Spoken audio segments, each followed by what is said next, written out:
Pensa Manaus. Economia, com Marcos Evangelista.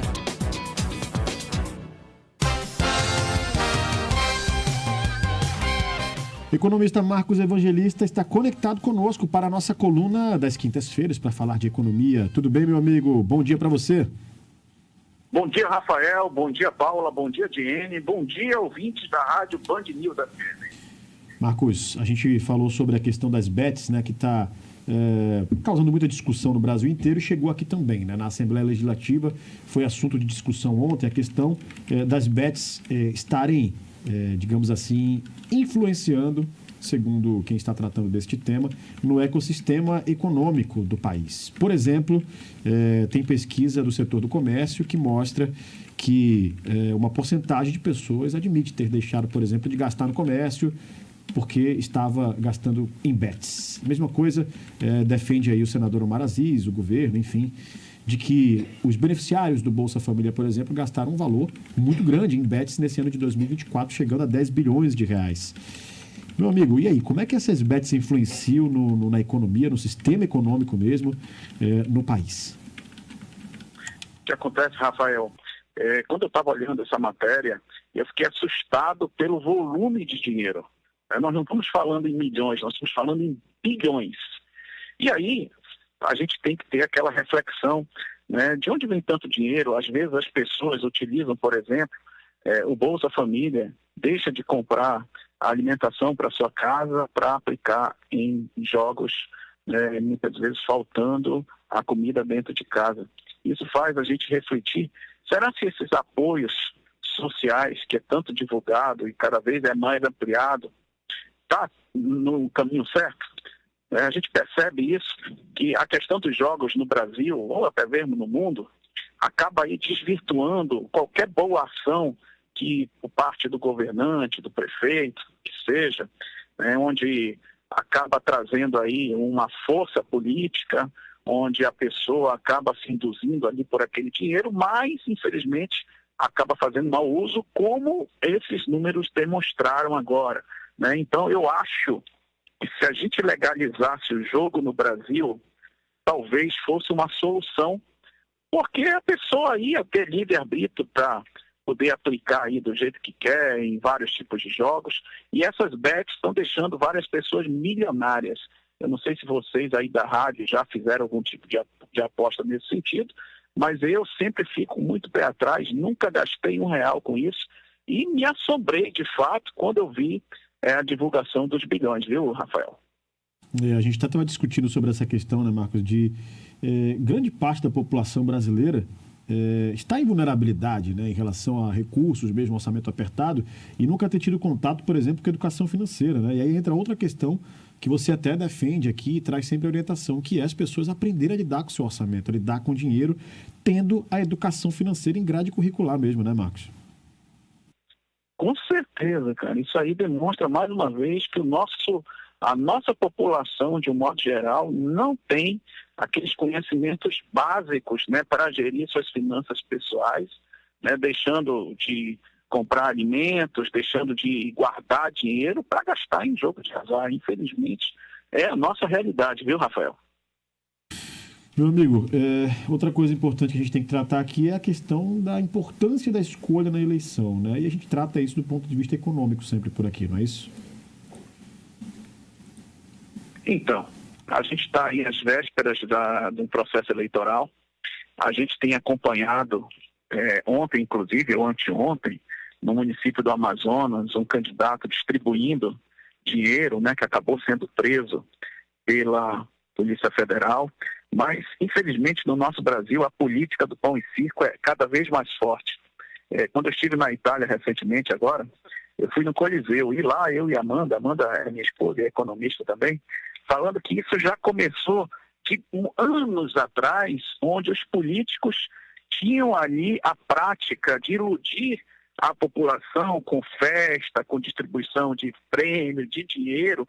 Ou seja, isso é uma prática, Rafael, que já vem lá antes de Cristo e está cada vez mais presente. E eu fico assim estarrecido como isso está alastrado, né, nas campanhas. Hoje a gente vê mala sendo empresa com dinheiro, avião sendo abordado com dinheiro dentro, municípios, prefeitos aí distribuindo dinheiro.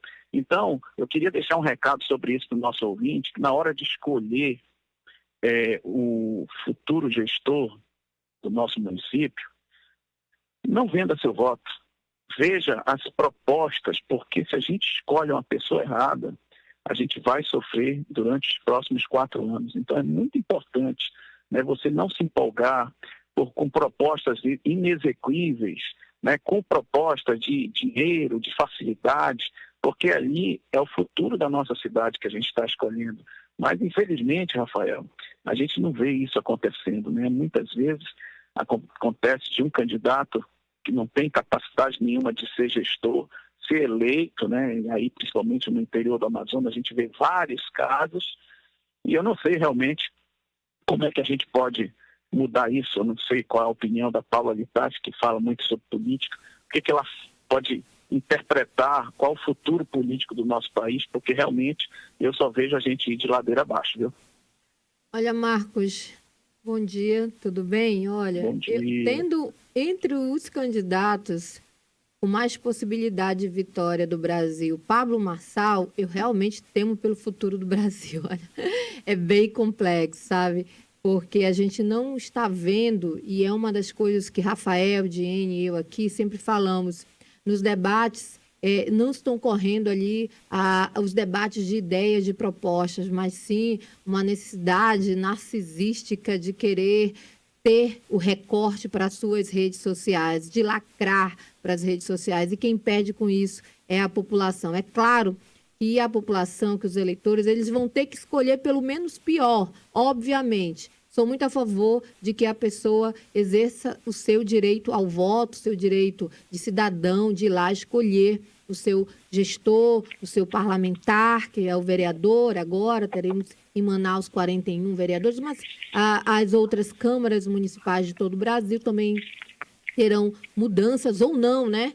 Pelo menos em Manaus aqui a tendência sempre é que 50% da Câmara Municipal ela seja ali alterada, né? Os vereadores sejam renovados, né? Vamos ver se isso ocorre. Agora, Marcos, dentro dessa nossa falta de perspectiva, desse nosso pessimismo aqui político, eu queria saber tua opinião, voltando à questão dos bets, dos jogos, se o Estado deveria intervir nessa decisão cidadão de poder ou não querer jogar, enfim, se há necessidade dessa lei para poder fazer essa intervenção. E hoje sabemos que já temos a lei. Eles querem aí, de alguma forma, aprofundar mais e acirrar mais essa lei, né? Tornar ela mais complexa para poder fazer esses impedimentos e também criar regulamentos para as empresas que,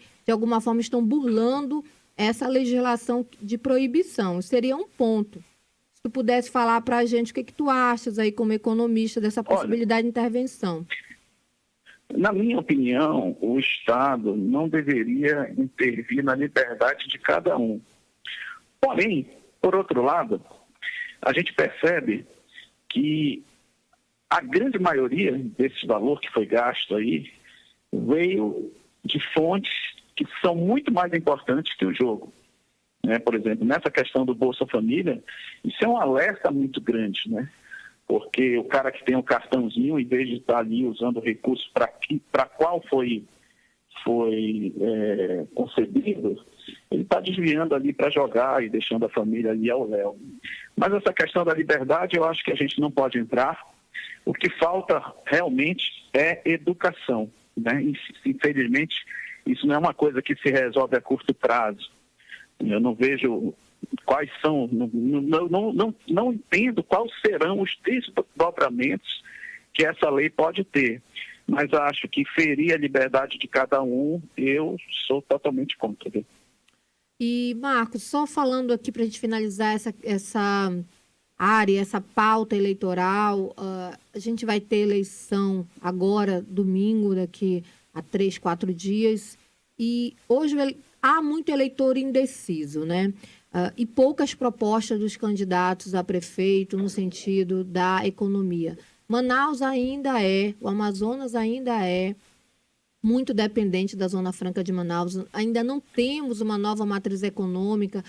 Além dessa situação de dependência, também temos ali o risco, inclusive, de perdermos nessa mudança da reforma tributária, que ainda está em andamento, dentro da regulação, porque foi aprovada, mas estão ali regulamentando.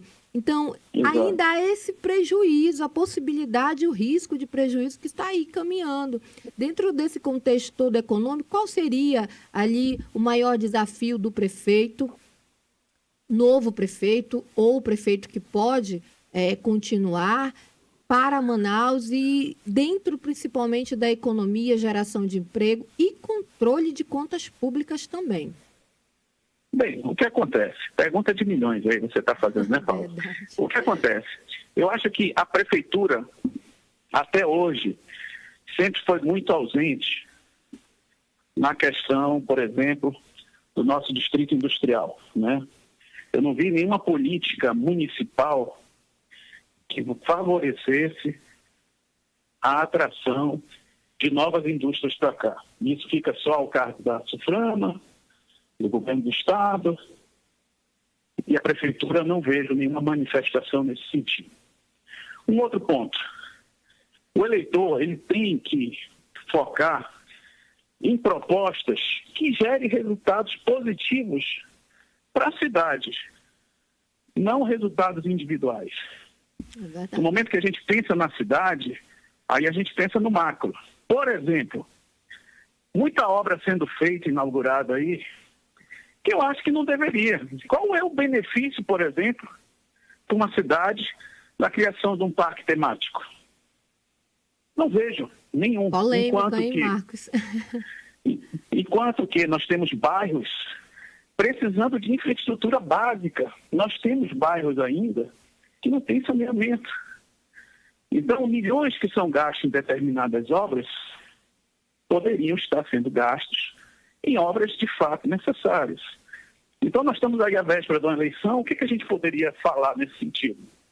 Que as pessoas olhassem as propostas, mas como você bem colocou, os candidatos faltam debate, quando vão outros assuntos e a gente não vê realmente, de fato, uma proposta clara de cada um. Infelizmente, vamos torcer que a escolha seja bem feita, né? Afinal de contas, uma escolha reflete aí uma cidade de modo geral. Mas é isso, Paulo. Fica aí sempre uma questão de dúvida de quem vai ser eleito, né? De fato, o que vai ser executado nos próximos 4 anos. Porque, como um candidato há muitos anos falava, recursos nós temos, né? Mas tem que ser bem gerido.